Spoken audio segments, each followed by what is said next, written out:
Media Vietnam menampilkan isu Erik ten Hag akan melatih timnas Indonesia menggantikan Shin Tae-yong di saat maraknya #STIAUT.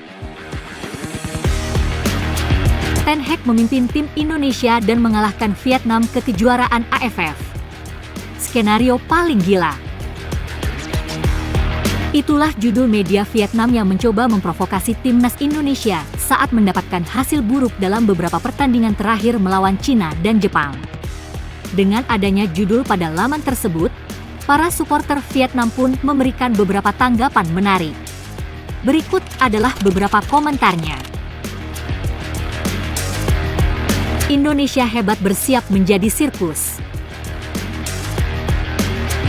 Kita harus berpikir seperti ini, pelatih Shin kurang cocok untuk Indonesia saat ini karena pemain Belanda bukan pemain Asia Tenggara atau Korea, sehingga pemikiran dan gaya bermainnya berbeda. Wajar, mimpinya untuk menjadi Belanda masih di udara.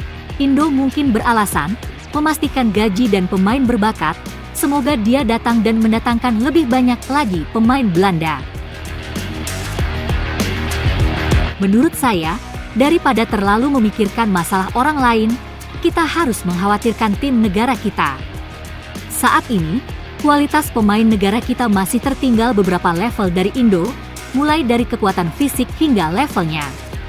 Selain itu, perkembangan pemain muda saya masih cukup lambat, bahkan bisa dibilang gagal.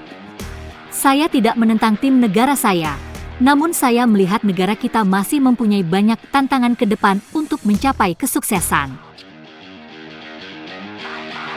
Pemainnya orang Belanda dan kini pelatihnya juga orang Belanda. Kini tinggal mengganti seluruh staf Federasi Sepak Bola Indo-Belanda untuk memastikan mereka menjadi bapak Asia. Jika Ten Hag membawa kembali lebih banyak pemain Belanda, akan ada tim Belanda versi ASEAN yang sebenarnya. Percaya atau tidak, kalian gila banget. Shin saat ini berada di posisinya dan yakin bahwa dia harus membiarkan Shin bermain lagi. Masih ada beberapa pertandingan tersisa, jadi tolong pecat dia dan dapatkan tiket ke Piala Dunia. Ten Hag merasa terhina dan kembali memimpin Indonesia. Yang penting dengan pelatih baru, mampukah Indonesia melampaui prestasi Vietnam dan Thailand di kualifikasi Piala Dunia? Apapun pelatihan yang dipimpin Indonesia, Indonesia tetap tunduk pada Vietnam. Jangan dikritik karena naturalisasi, itu semua orang yang asal-usulnya ada hubungannya dengan Indonesia. Vietnam juga sudah lama kita dinaturalisasi, tapi kita tetap dinaturalisasi. Bajingan itu pasti berusia sekitar 10 miliar tahun yang lalu dan keluarganya entah bagaimana memiliki hubungan dengan Vietnam.